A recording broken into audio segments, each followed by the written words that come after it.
My journey isn't the rite of passage coming from school, going from school to art school and then becoming an artist or a painter. My dad always said to me, if you're going to get a job, Lynne, you do something that would be a good trade and will, set you right in a good career. Something like a banker, a teacher or a nurse. And at 15 I thought I will listen to my father because I had no other choice, and I went off into the land of Bankerville and learnt fantastic things, all about marketing and business and strategy and communication and sales, the whole lot, which has helped me. But all the way through that I was trying to paint and draw and try and put as much as my own creativity into my work. I ended up doing art school at night and weekends for about 4 years, and just so that I could satisfy this burning fire in me that had never been put out. It wasn't until I stumbled upon oil paints that I kind of went, this is it. And it's the most beautiful, delicious thing to work with. Like, to work with oil paints is like working with coloured butter. To give an idea of the content of my work, this one is called Stored Culture, and it really is the epitome of a lot of the paintings that I'm doing, and that is the whole notion of capturing time in a preserving jar.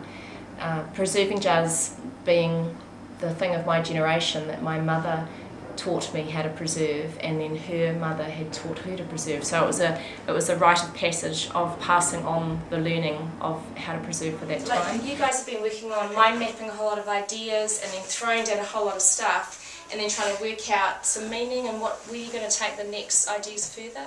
The whole question of what were the things that helped shape me and my generation as a Generation X baby started to shape my thinking with respect to time and generational meaning. And this was from the series. It was called Generation Next, and in it is the good old preserving jar. So that's what I sort of itemised everything out and then laid them out so that all the white around you made you look at the actual piece itself, and started to explore all these things that shaped my generation. It evolved into into the well-preserved moments with the jumble collection. This was sort of showing my life and all the things that were happening in my life and the things that were important to me. And then that's then grown into the Stored Culture. I sketch out hurriedly ideas because I don't want to lose it. And then I'll start to actually shape them a little bit, and then I'll start thinking, oh yeah, could this work? Well, I better take some photographs of how that might work with the colours that might actually represent it. I spent years always trying to, get the best effect of the paint so that you could really experience the true colour. So I thought, right, these light boxes, how about I light from underneath? And this is where the whole notion of the light boxes came. And I found that you could actually experience the brush strokes through it. I think that's the whole challenge. You can express your idea and your stories not just through canvas. You can start exploring paint and what it's made up of on different things and enjoy it from another angle. And I think that's the whole kind of thing too, is with art there is no criteria that you must say, you must paint on canvas, you must use these colours, you must do this. I use this as my underpainting.